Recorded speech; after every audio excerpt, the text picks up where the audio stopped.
Terus bagaimana hubungan dengan anak saya yang sekolah di pesantren, Pak? Ini mau nanya. Kewajiban kita di dalam menyikapi Terima kasih, Bapak. dalil Al-Quran dan Sunnah. Bismillahirrahmanirrahim. Assalamualaikum warahmatullahi wabarakatuh.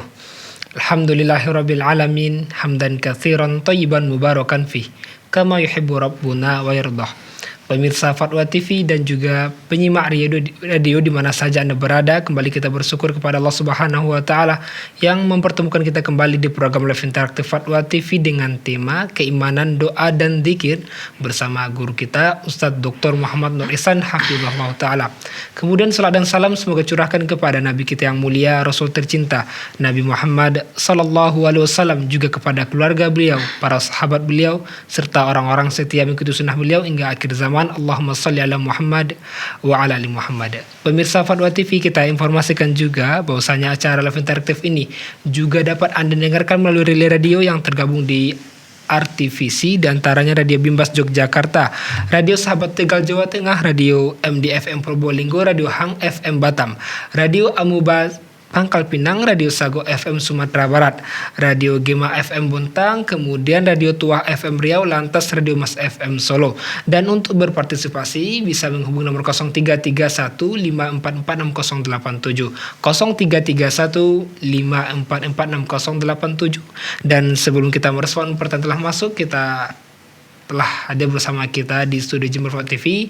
Pemateri kita pada kesempatan ini Ustadz Dr. Muhammad Nur Ihsan hafizahullah taala, merupakan salah seorang anggota Dewan Fatwa Perhimpunan Al-Irsyad. Kita sapa beliau. Assalamualaikum Ustaz.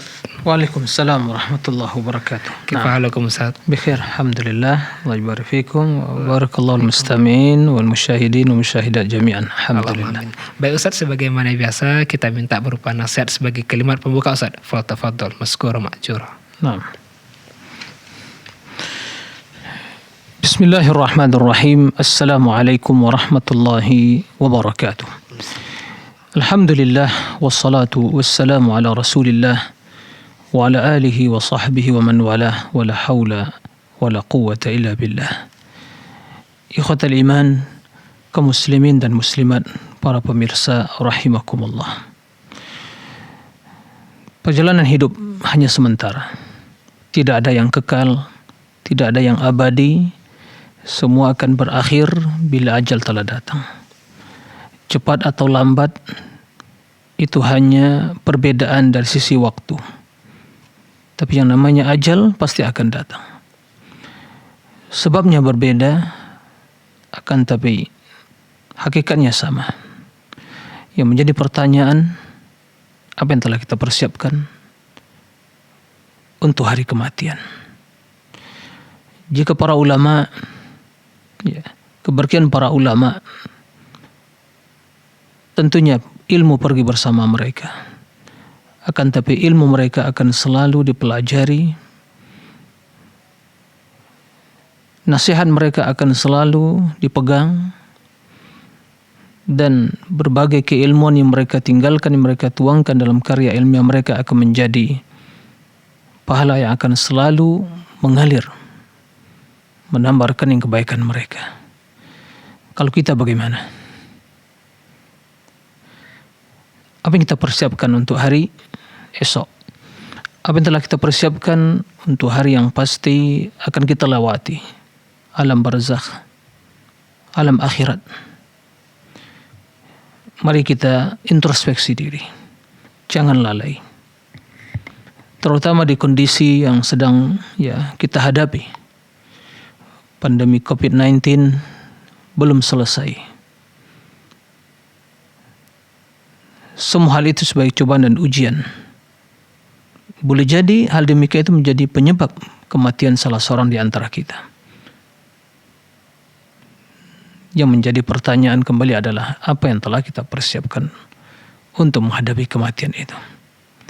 Semoga Allah Tabaraka wa Ta'ala merahmati kita semua, melindungi kita, dan semoga Allah Subhanahu wa Ta'ala senantiasa memberikan taufik kepada kita semua untuk selalu istiqamah di atas jalan kebaikan dan menanamkan kecintaan dalam hati kita kepada kebaikan sehingga kita betul-betul memanfaatkan kehidupan di dunia yang singkat ini untuk memperbanyak persiapan bekal menuju Allah Tabaraka wa Ta'ala.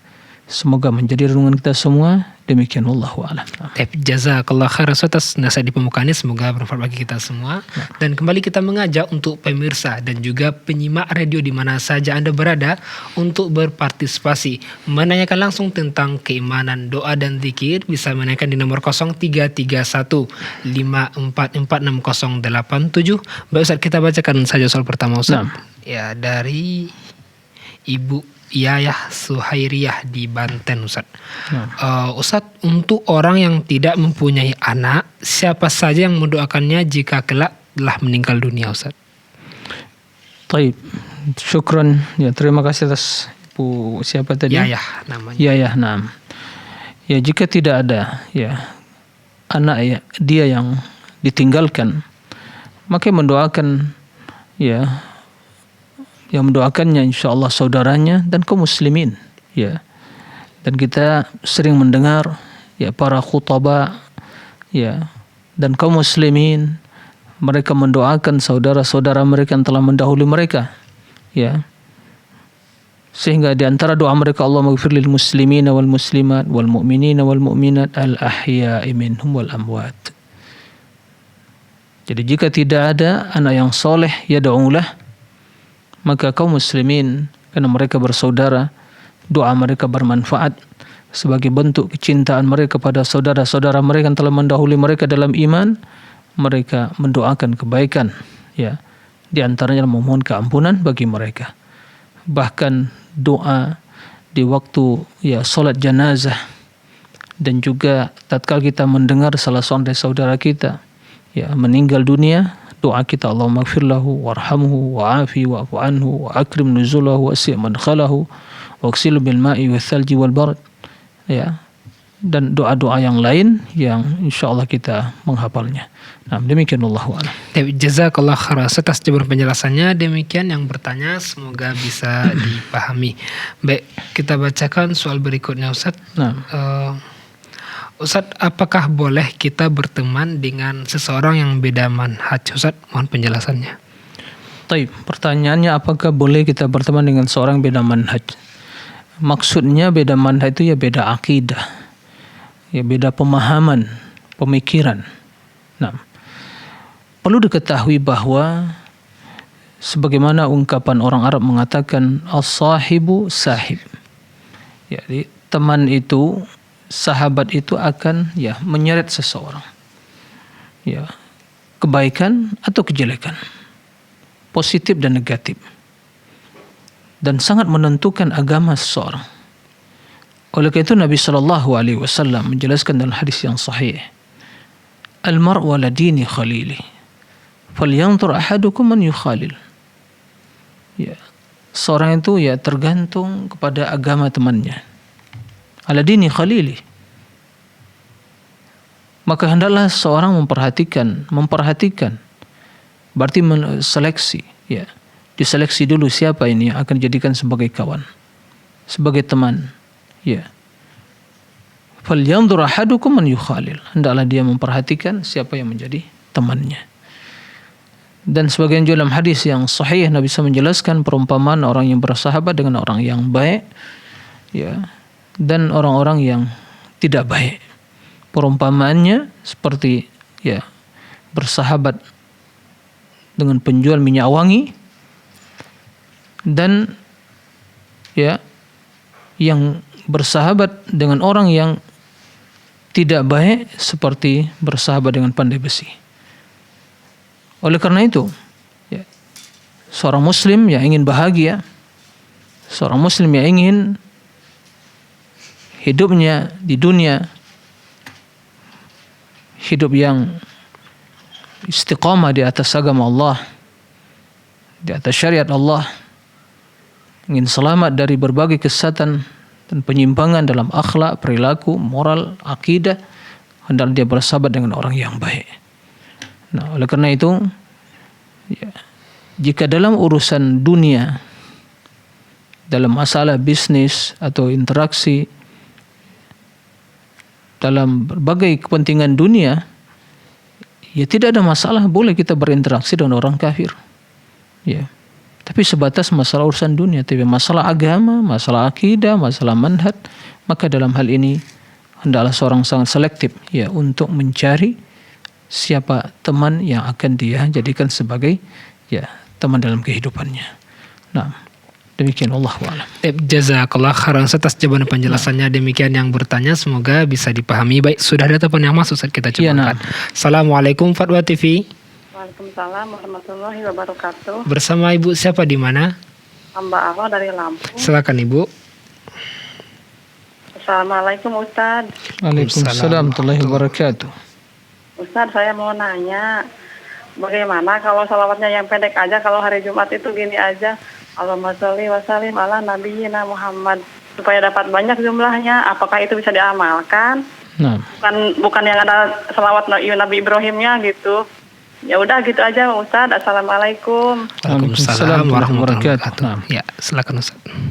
terima kasih kepada Ibu ya di Lampung, barakallahu fiik. Ya, Allah Subhanahu wa taala menjelaskan ya dalam Al-Qur'an, innallaha malaikatahu yusholluna 'alan nabi ya ayyuhalladzina amanu shallu 'alaihi wa sallimu taslima. Sesungguhnya Allah ya berselawat kepada Nabi. Kemudian kata innallaha malaikatahu, dan juga malaikat bersalawat kepada Nabi. Wahai orang beriman, bersalawatlah dan ucapkan salam ya kepada Nabi sallallahu alaihi wasallam.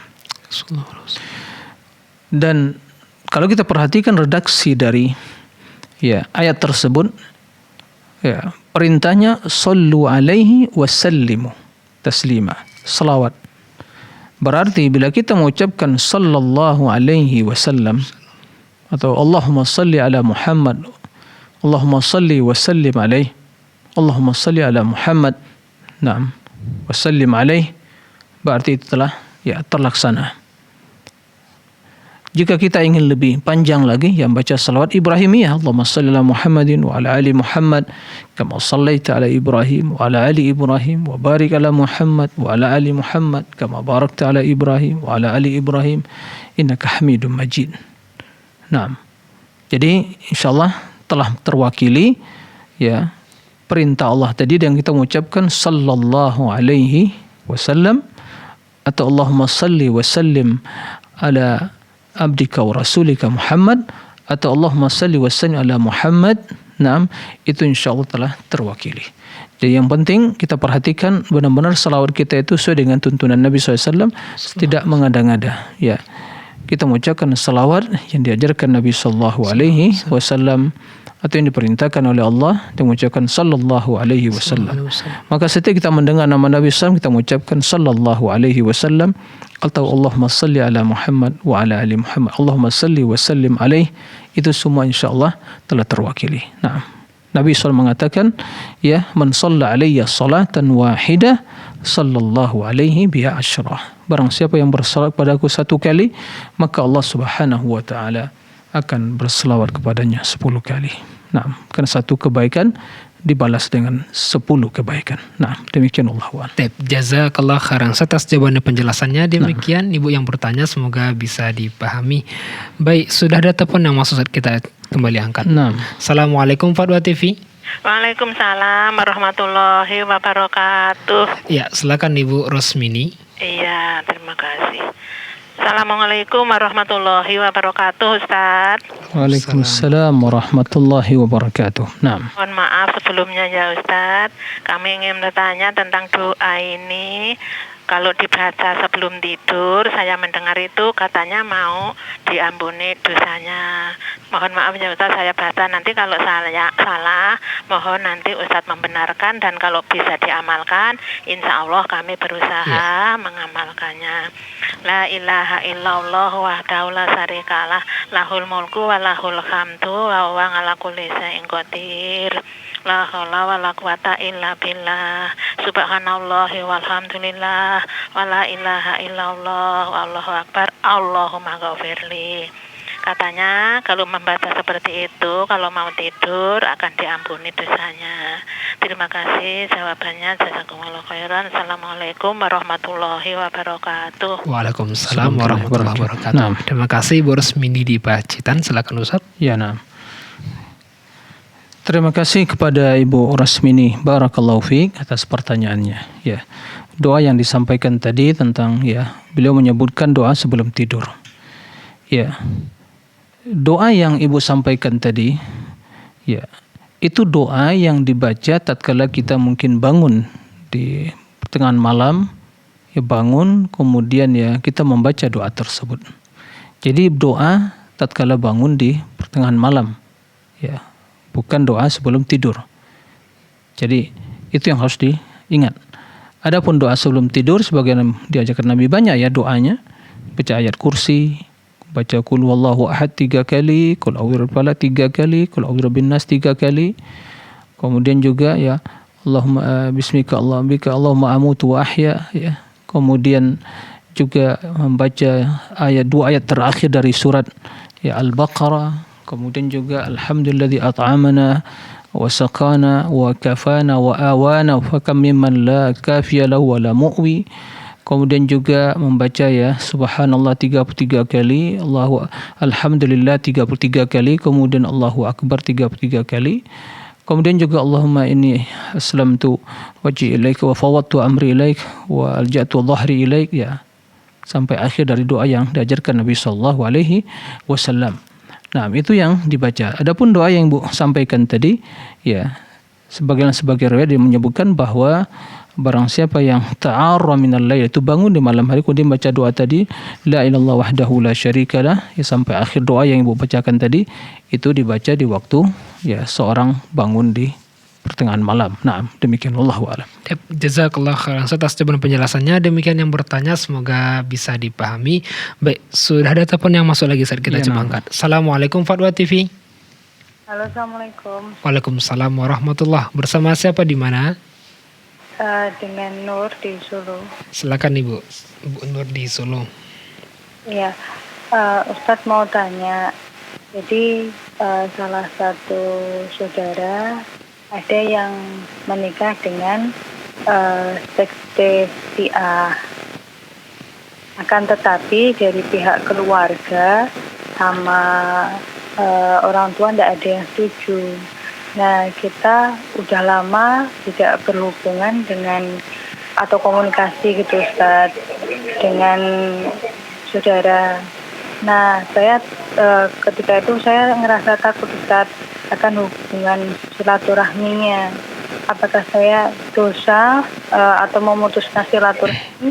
Tapi di sisi lain saya takut ada madharat di dalamnya Ustaz akan keluarga. Baik. Cukup Ibu. Saya ingin bertanya sebelum, jangan diputus dulu Bu. Dia Syiahnya ini Syiah alirannya bagaimana? Apakah hanya mungkin simpatisan saja atau dia betul meyakini akidah Syiah yang diyakini oleh Syiah yang di Iran sana yang mengingkari tentang mengatakan Al-Quran telah diselewengkan, kemudian para sahabat kafir semuanya kecuali hanya segelintir, kemudian akidah yang mengatakan taqiyah yaitu dusta, menyembunyikan yang baik, yang menampakkan yang baik, menyembunyikan yang jelek, kemudian meyakini bahwa ada imam 12 yang wajib diyakini, barang siapa tidak meyakini dibagian bukan beriman. Akidah Syiah yang bagaimana ini? Karena Syiah ini juga mungkin hanya simpatisan, mungkin cinta Ahlul Bait, tidak paham apa maksudnya. Jadi perlu terlebih dahulu dijelaskan siapa maksud yang mengikuti sekte Syiah ini, alirannya bagaimana? Kalau ini Ustadz, dia itu jadi nebarkan ceramah-ceramah gitu tentang Syiah ini, dia dakwah gitu loh Ustadz. Dia dakwah. Ya, saya ini bingung Ustadz hubungannya antar terputus Ustaz, mungkin bisa Jadi terima kasih kepada Bu Nur di Solo barakallahu fi atas pertanyaannya. Adapun permasalahan pernikahan tadi tentu itu kembalikan kepada KUA yang menjelaskan tentang masalah demikian itu, atau ditanyakan lagi kepada para asatidzah yang lain. Adapun masalah komunikasi atau silaturahim, bahwa sesungguhnya perbedaan dalam akidah, perbedaan bahkan dalam agama itu tidak menghalang kita untuk silaturahim. Karena silaturahim itu adalah kita selalu menjalin komunikasi dengan ya saudara kita yang ada ya hubungan nasab, baik dari pihak ibu kita atau pihak ayah kita atau ibu kita, itu namanya rahim kita.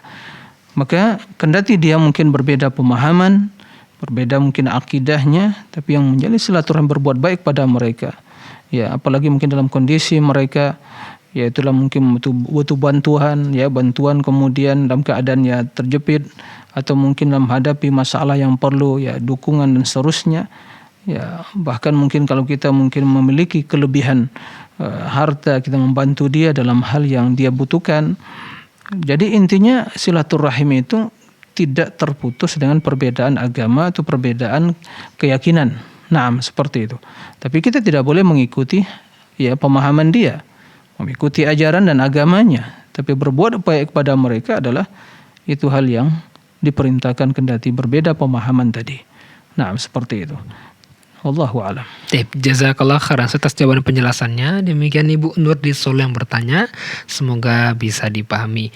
Baik, boleh kita bacakan soal berikutnya, Ustaz? Nah, dari media sosial Fatwa TV dari Bapak Abdullah di Kalimantan Barat, Ustaz. Ustaz, ana pernah baca bahwa mayit di dalam kubur akan disiksa karena tangisan dari keluarganya.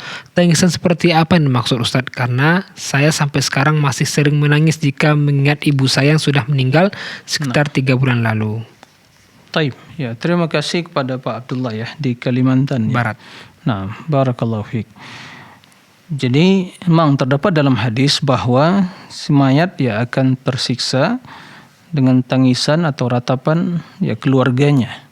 Yang dimaksud di sini yaitu niyahah, seorang yang menangis, meratapi, kemudian menyesali dan sehingga menyebabkan dia terjerumus ke dalam ya mungkin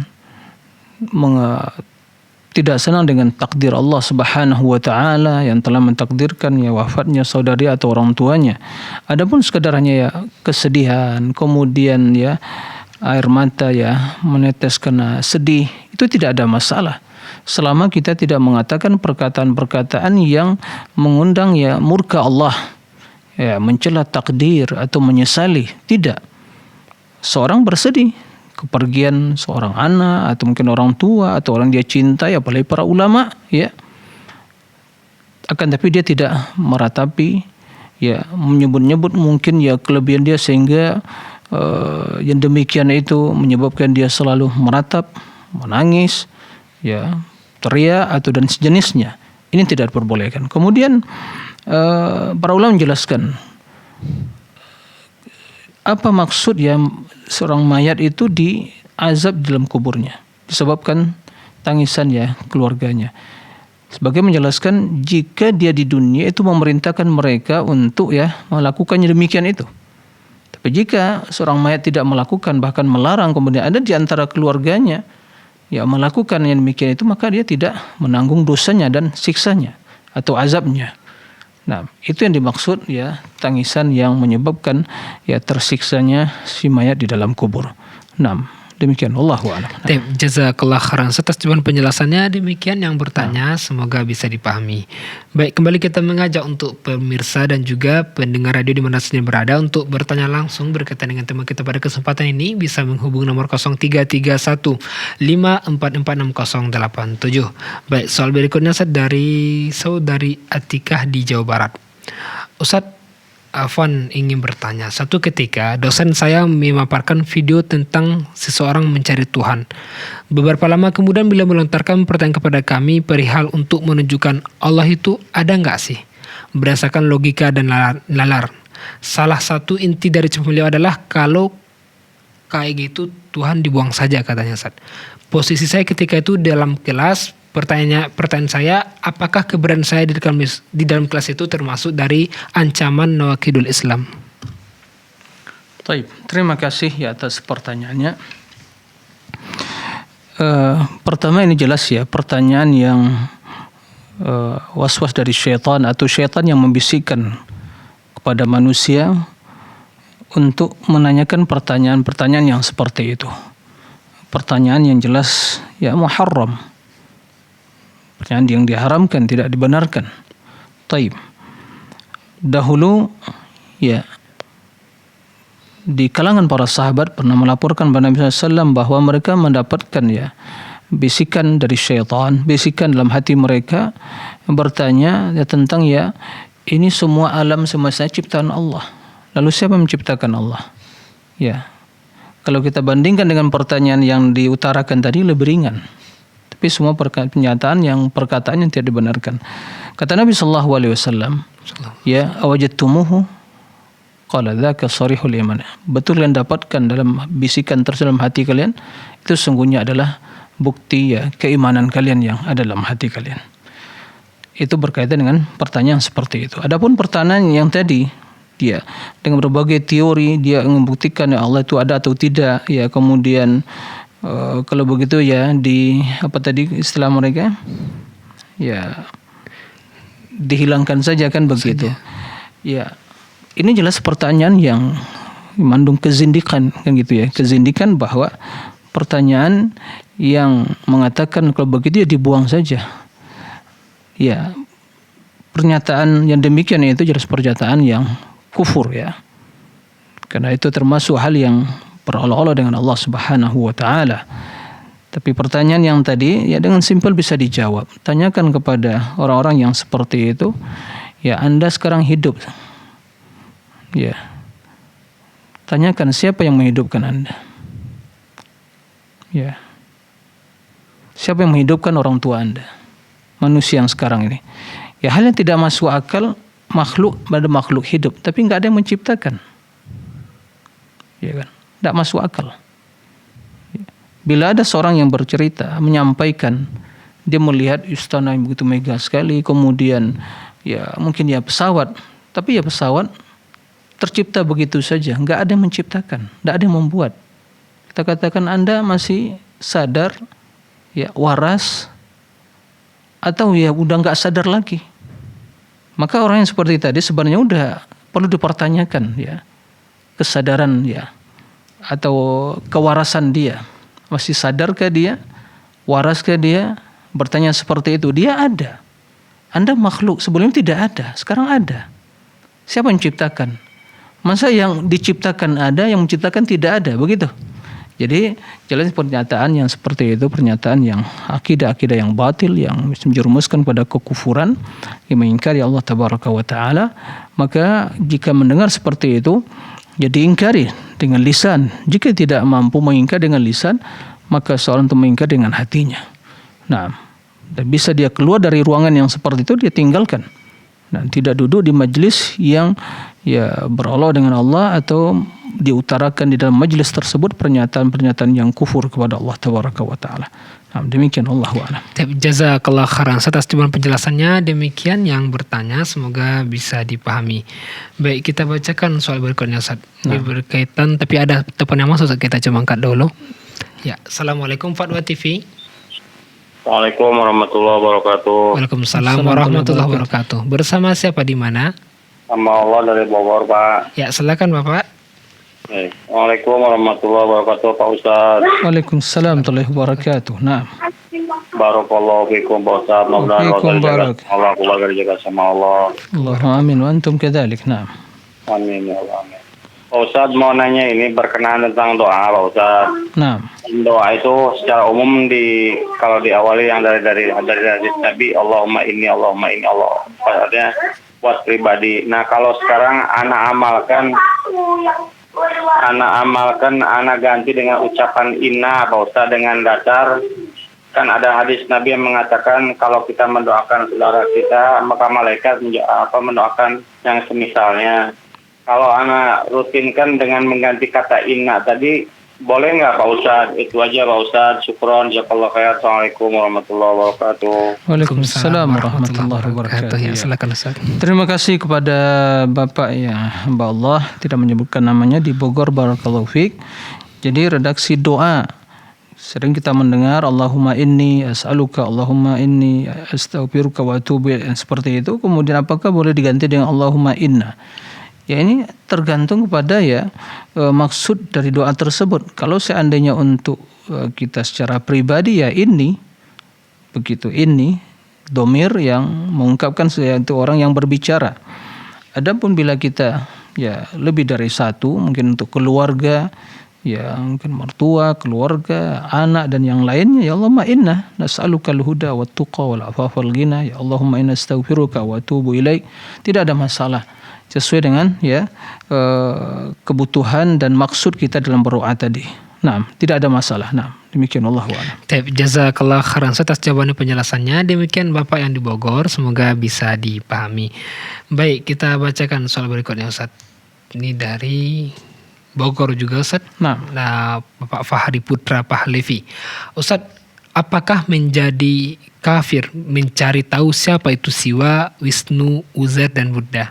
Sekedar mencari tahu saja Ustaz, bagaimana hukumnya? Nah, terima kasih kepada Bapak Fahri Putra. Fahri, ya sekedar ya ingin tahu, ya memberitahu siapa mereka, tidak sampai kepada kekufuran. Yang kufur itu ya kalau mengikuti ajaran selain Islam, dia kufur. Ya, karena Allah tidak menerima ajaran selain Islam. Allah menjelaskan dalam Al-Quran, ya, wa may yabtaghi al-islami dinan falyuqbala minhu wa fil akhirati minal khasirin. Barang siapa yang mencari agama selain Islam, maka Allah tidak menerima usaha tersebut dari dia, dan dia di akhir menjadi orang yang merugi. Kemudian ayat lain disebutkan bahwa inna dina indallahi al-Islam. Adapun sekadar hanya ingin mengetahui, terlebih lagi kalau ya tujuannya adalah melakukan riset misalnya, agar mengetahui asal usul agama tersebut, kemudian dengan demikian dia bisa membuktikan kebatilan ya hal yang demikian itu.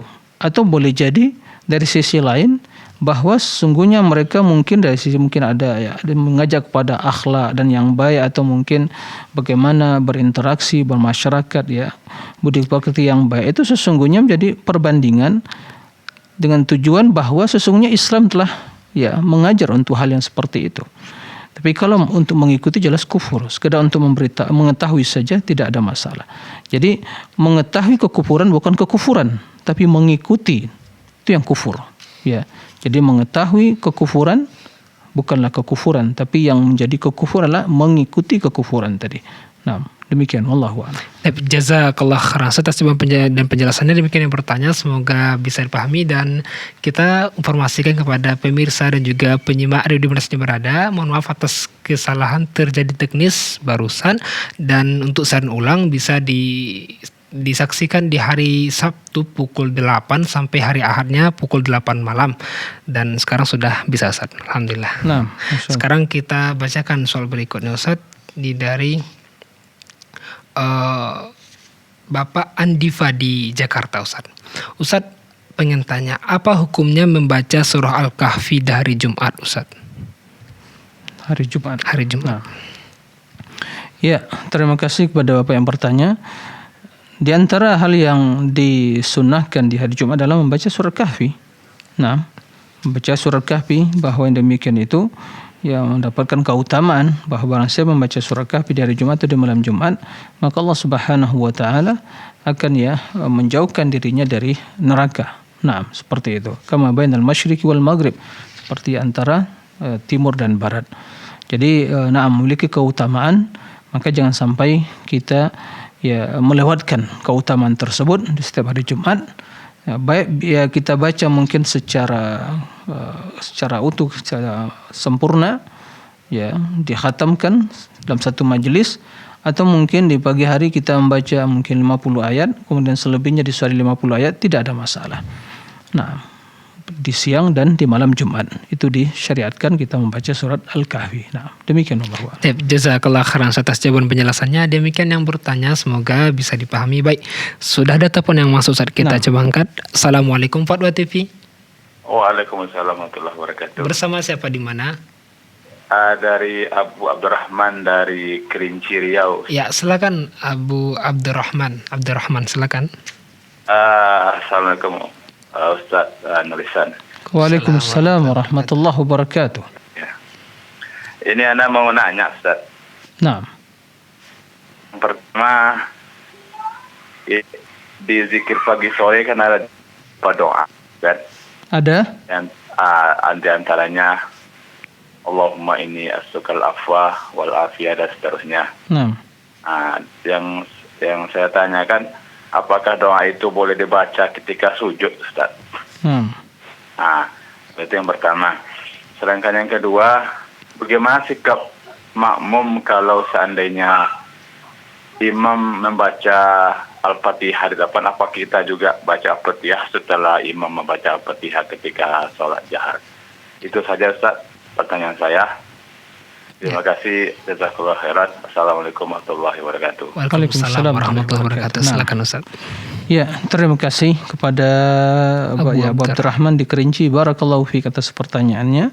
Ada 2 pertanyaan, ya, apakah boleh kita membaca doa yang di dalam hadis seperti itu, doa yang dibaca di pagi atau petang hari, seperti Allahumma inni as'aluka al-'afwa wal 'afiyata fid dunya wal akhirah, ya, sampai akhir doa tersebut boleh kita baca di waktu sujud, ya.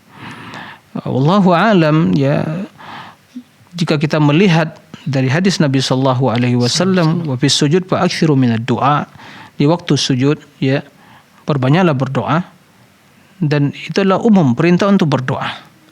Maka berdasarkan demikian itu, insya Allah tidak ada masalah. Kendati tentunya doa tersebut yang lebih utama, jangan sampai kita tinggalkan, dibaca di pagi dan petang hari.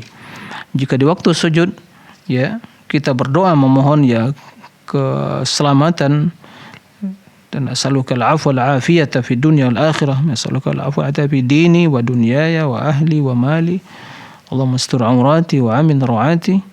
Ya, maka tidak ada masalah insyaallah, karena termasuk, ya, doa yang kita disyariatkan untuk memperbanyak berdoa di waktu sujud. Nah, wallahu a'lam. Kemudian yang kedua, masalah membaca surah Al-Fatihah bagi makmum yang, ya, salat berjamaah, ya. Dalam hal ini permasalahan ya khilafiyah, ya, bukan permasalahan yang baru sekarang ini. Udah para ulama jauh sebelumnya telah berbeda pendapat dalam hal ini. Perbedaan tersebut tentunya, ya, tatkala bermakmum di solat, ya, jahriyah. Kalau solat sirriyah jelas, ya, mereka sepakat bahwa membaca. Nah, kecuali bagi seorang, ya, mungkin dia masbuk, begitu sampai di masjid dia mendapatkan langsung ruku, maka ikut ruku, dia mendapatkan, ya, kekurangan tadi itu yang disempurnakan bacaan imam tadi. Tapi dia dari awal, ya, mengikuti imam berjamaah, kan, tapi dia, ya, membaca tidak dia di waktu sholat jahriyah. Nah, imam membaca, sementara Allah Subhanahu wa taala menjelaskan bahwa apabila dibaca Al-Qur'an maka dengarkan. Nah, sementara dalam hadis ini disebutkan bahwa la salata liman lam yaqra bi fatihatil kitab, tidak sah salat apabila tidak membaca Fatihah. Nah, maka inilah perbedaan para ulama. Sebagian mengatakan, ya, kalau salat jahriyah imam baca, ya, dengarkan bacaan imam. Karena bacaan imam bacaan lil makmum, begitu. Yang lain mengatakan bahwa bahwa itu umum, tapi dikhususkan oleh hadis bahwa Al-Fatihah harus merupakan rukun, harus dibaca. Nah, oleh karena itu dalam hal ini kita semua berusaha untuk membaca Al-Fatihah, tidak meninggalkannya. Jika seandainya, ya, antara setelah imam baca Al-Fatihah antara sholat itu ada sakta, ya, dia sejenak, ya, berhenti, maka itu kesempatan untuk kita membaca. Jika tidak, ya, dia membaca langsung, maka tidak ada masalah seorang membaca Al-Fatihah kemudian begitu selesai melanjutkan. Nah, ini insyaallah yang lebih, ya, lebih selamat insyaallah, dan lebih lebih berhati-hati dalam hal ini, karena Al-Fatihah merupakan rukun di dalam, ya, salat. Nah, kendati permasalahan terdapat, ya, perbedaan di kalangan para ulama. Nah, demikian wallahu a'lam. Jazakallah khairan atas jawaban penjelasannya. Demikian yang bertanya, semoga bisa dipahami. Baik, sudah ada telepon yang masuk saat kita kembali angkat. Nah. Assalamualaikum Fatwa TV. Waalaikumsalam warahmatullahi wabarakatuh. Ya, bersama siapa di mana? Abu Adi di Bekasi. Silakan Abu Adi di Bekasi. Assalamualaikum Ustaz. Waalaikumsalam warahmatullahi wabarakatuh. Ustaz, Ana mau bertanya mengenai kami ini, keluarga kami dulu belum mengetahui tentang larangan membangun kuburan. Nah, untuk kondisi sekarang kami sudah tahu, tapi dulu sekarang ini kondisi kuburan itu sudah di keramik, gitu. Apa yang harus kami lakukan dengan kondisi yang sekarang sudah di keramik? Nah, jika harus diratakan, apakah boleh kita menasih tanda seperti nama aja gitu di dalam kuburan itu, gitu, Ustaz. Terus yang kedua, bagaimana dengan di dalam kondisi pandemi yang masih belum mereda, sebagai seorang muslim untuk menjalankan umroh di masjid di Mekah ataupun Madinah. Seperti itu, Ustaz. Mohon penjelasannya. Barakallahu fiik. Ya. Terima kasih. Barakallahu fiik. Ya. Silakan Ustaz. Ya, terima kasih kepada Bapak ya Abu Adi ya di Bekasi. Barakallahu fiik. Jadi sudah terlanjur ya mengkeramik kuburan. Ya, kemudian sekarang sudah mengetahui hukumnya tidak diperbolehkan. Nah, memang tidak diperbolehkan dalam Islam. Kuburan tidak boleh dibangun, tidak boleh ditinggikan ya melebihi 1 jengkal ya. Tidak boleh dikeramik, tidak boleh ya dilakukan ya di semen dengan yang, tapi diberi tanda bahwa itu adalah kuburan. Begitu juga tidak harus menulis nama ya, cukup beri tanda ini kuburan. Nah, seperti itu. Adapun yang dengan kondisi sekarang, apakah itu dihancurkan, diratakan ya sebagaimana perintah Nabi SAW seperti itu. Ya, dalam hal ini maka Pak Abu Adi hendaklah ya berkomunikasi dengan keluarga. Memang itu suatu kemungkaran, naam, harus diingkari. Tapi seandainya bila tidak ada komunikasi antara keluarga, bisa menimbulkan fitnah dan juga kemungkaran lebih besar. Ya, maka dalam hal ini dikomunikasikan, kemudian disampaikan keluarga, diberikan pemahaman tentang hukum ya membangun kuburan tersebut, mengkeramik dan yang sejenisnya. Jika mereka telah paham, maka tanpa diminta dan juga ya diperintahkan, mereka akan melakukan begitu. Bahkan mereka akan mengajak, ayo kalau begitu ya kita kembalikan bagaimana yang diperintahkan Nabi SAW. Nah, ini yang harus diperhatikan, karena tidak boleh mengingkari suatu kemungkaran menimbulkan kemungkaran yang lebih besar. Nah, ini harus diperhatikan. Jadi silakan ya dikomunikasikan, ya diskusikan bersama keluarga dan berikan pemahaman kepada mereka tentang hukum yang berkaitan dengan membangun kuburan tadi. Baik. Yang kedua, kondisi pandemi bagaimana dengan umroh ya. Dalam hal yang seperti ini, seorang yang lebih tahu kondisinya. Ya, umroh tentu tidak wajib. Jika ya mengkhilaf para ulama apakah juga wajib ya sekali dalam seumur hidup ya. Tapi yang jelas dengan kondisi seperti sekarang ini belum stabil, belum normal. Ya. Bahkan akhirnya kita mendengar juga ya kembali dibatasi ya. Tidak menerima penerbangan yang luar negeri untuk sementara ya. Kendati kemudian dibuka. Seperti itu informasi yang juga saya dengar. Jadi intinya kembali kepada kondisi. Jika seandainya mungkin pemerintah Saudi Arabia telah membuka secara luas ya untuk kedatangan para jamaah ya, dan seorang lihat kondisi dia tidak ada masalah, telah melakukan berbagai ikhtiar, maka bismillah tawakal. Tapi seandainya masih ya tidak normal, maka lebih baik untuk tidak melakukan perjalanan umrah sekarang ini sampai datang waktu yang ya insyaallah normal begitu. Jadi kembali dalam hal ini tidak bisa ya kita memberikan sebuah jawaban yang general begitu, tidak, tapi kembali kepada kondisi seorang, kondisi ya keadaan ya pandemi zaman di saat sekarang ini. Nah, semoga Allah dengan segera yang mengangkat pandemi ini dan kita kembali normal seperti biasa. Nah, demikian. Allahumma amin. Baik, jazakallah khairan atas jawaban penjelasannya. Demikian Abu Adi di Bekasi yang bertanya, semoga bisa dipahami. Baik, kita bacakan soal berikutnya Ustaz dari Abdurrahman di Jawa Timur, Surabaya. Ustaz mau tanya, apabila ada yang mengucapkan salam, Assalamualaikum, jawabannya apakah hanya Waalaikumsalam atau bagaimana Ustaz? Atau lengkap sampai warahmatullahi wabarakatuh? Nah, baik. Terima kasih kepada Abdurrahman di Jawa Timur. Apabila ada yang mengucapkan salam, Assalamualaikum, jawabannya bagaimana? Apa Assalamualaikum juga atau lebih? Ya, menjawab dengan yang lebih baik. Wa tahiyyatum bi tahiyyatin fahayyu bi ahsana minha aw rudduha. Jadi apabila kalian diucapkan salam, ya maka jawablah dengan baik itu yang semisalnya. Maka bila tatkala mengucapkan salam assalamualaikum, kita mengucapkan waalaikumsalam warahmatullah. Bila mengucapkan assalamualaikum warahmatullah, waalaikumsalam warahmatullahi wabarakatuh. Pada suatu ketika Ada seorang ya Rasul yang bermajlis dengan para sahabatnya, seorang masuk dia mengucapkan Assalamualaikum. Ya, maka lahu 10 kata Nabi, dapatkan 10. Masuk lagi yang kedua, Assalamualaikum warahmatullah. Maka 20. Yang ketiga masuk lagi ya Assalamualaikum warahmatullahi wabarakatuh. Maka kata Nabi 30. Yang pertama 10, yang kedua 20, yang ketiga 30.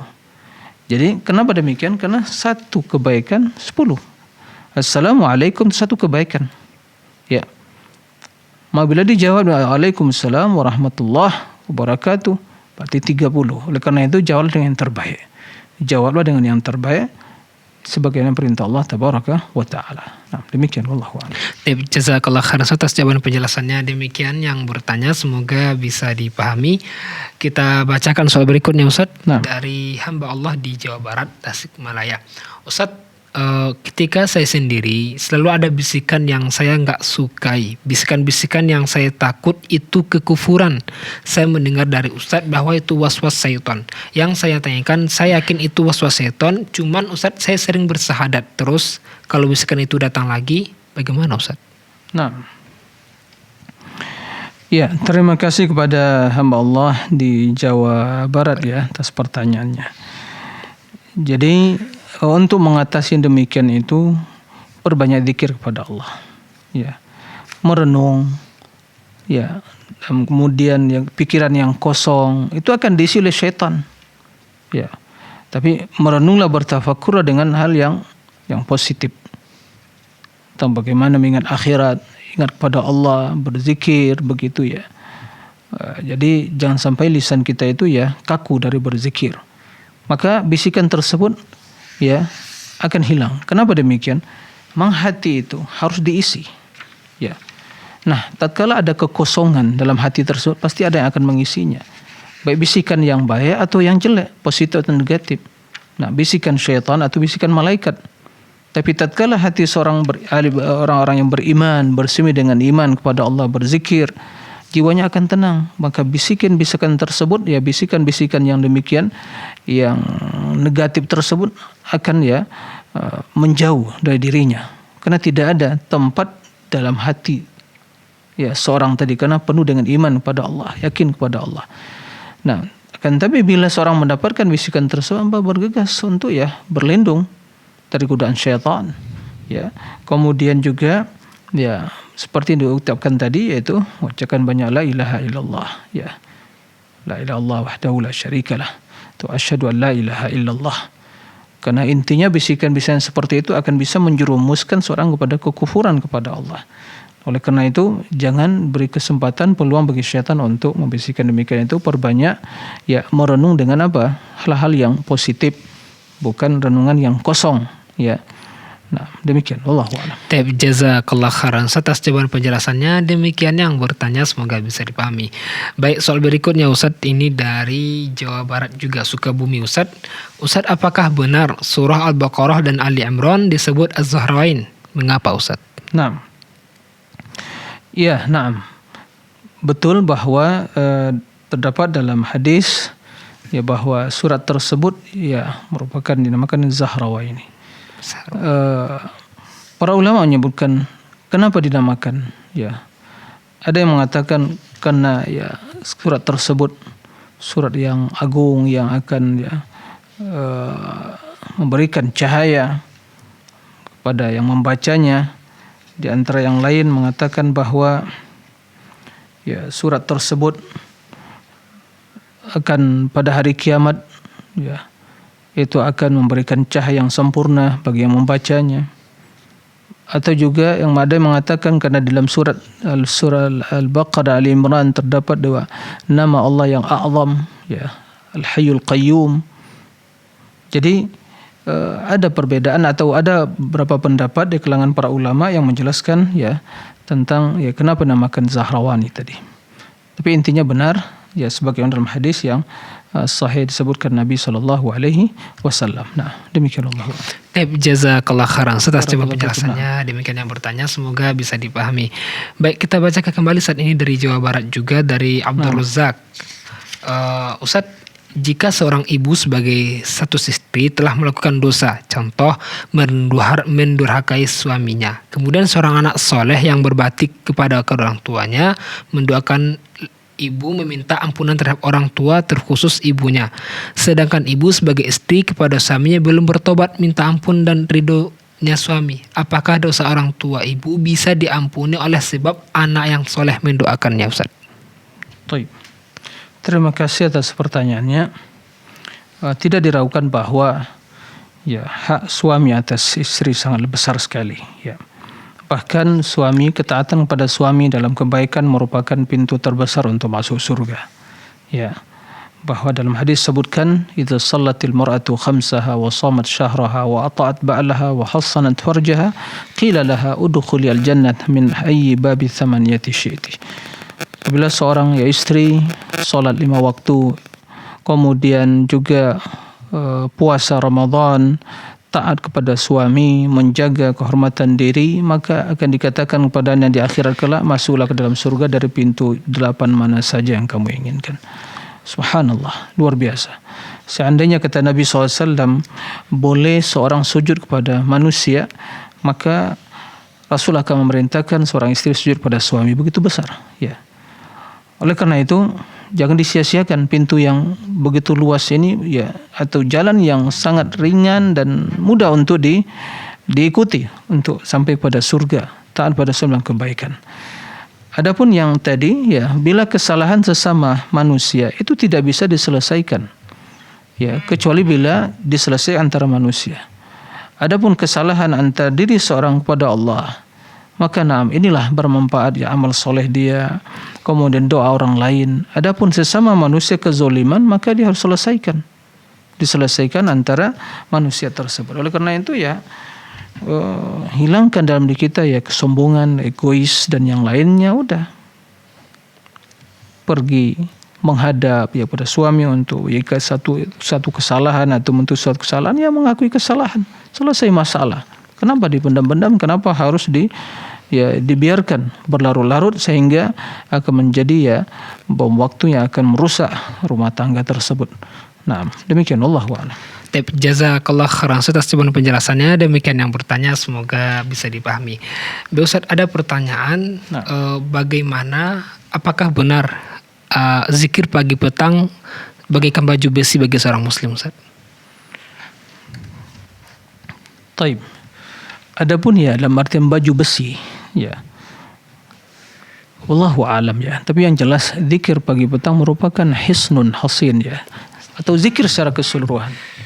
Zikir secara keseluruhan merupakan, ya, tameng, ya, yang membentengi, dan zikir secara keseluruhan. Zikir, terdapat dalam hadis seperti itu. Bagaikan baju besi yang sebagai tameng yang akan membentengi dirinya. Tapi secara khusus disebutkan zikir pagi, ya, wallahu alam, saya tidak mengetahui. Tapi zikir secara umum, merupakan hisnun, ya, benteng yang kuat, benteng yang kokoh. Dan juga sebagian disebutkan, ya, adalah, ya, baju besi yang membentengi diri seorang dari, ya, pukulan musuh, ya, atau tusukan musuh dan yang sejenisnya. Jadi itu di antara keutamaan zikir. Dan termasuk dalam hal ini, ya, pagi petang. Tapi secara khusus bahwa zikir pagi petang, ya, merupakan bagaikan baju besi yang akan membentengi diri seorang dari musuhnya. Saya tidak mengetahui, wallahu a'lam. Tapi jazakallah khairan atas penjelasannya. Demikian yang bertanya, semoga bisa dipahami. Baik, ada pertanyaan dari Abdurrahman di Jawa Barat. Ustaz, apakah pengaruh ain bisa menjadi tubuh pendek? Terima kasih Abdurrahman, ya. Barakallahu fiik. Tidak diragukan bahwa ain itu, ya, bisa mempengaruhi, ya. Dan dengan izin Allah tabaraka wa taala bisa membuat seorang sakit dari yang mungkin semulanya gemuk menjadi kurus. Dan jelas dengan kurusnya tadi bisa akan merubah, ya, merubah kondisi fisiknya, sehingga juga mungkin yang pertama tinggi menjadi lebih pendek, kan begitu. Intinya ain itu berpengaruh, ya, ain, pandangan mata. Jadi pandangan mata, apalagi pandangan mata yang, ya, mengandung kebencian atau ta'ajub yang tidak disertai dengan mengagungkan Allah, itu akan berpengaruh baik pada anak kita, keluarga kita atau orang lain. Maka begitu kita melihat sesuatu yang menakjubkan, kita mengagungkan Allah tabaraka wa ta'ala. Masya Allah, tabarakallah subhanallah, seperti itu. Nah, demikian Allah wa'ala. Jazakallah khairan atas penjelasannya. Demikian yang bertanya, semoga bisa dipahami dan merupakan pertanyaan penutup di perjumpaan ini, Ustaz. Masya Allah. Jazakumullah khairan, Ustaz. Banyak sekali soal telah terjawab. Alhamdulillah, semoga bermanfaat kita semua, Ustaz, dapat kita amalkan tentunya. Barakallah. Jazakumullah khairan, Ustaz. Pemirsa Fatwa TV dan juga pendengar radio di mana saja yang berada, tanpa terasa 1 jam kurang lebih bersama-sama kita istifadah dengan guru kita dalam acara live interaktif ini, Kimanan Doa dan Zikir. Dan mohon maaf kepada pemirsa yang belum bisa dijawab pertanyaannya, dan terus saksikan acara live interaktif Fatwa TV setiap hari Senin hingga Jumat setiap pekannya.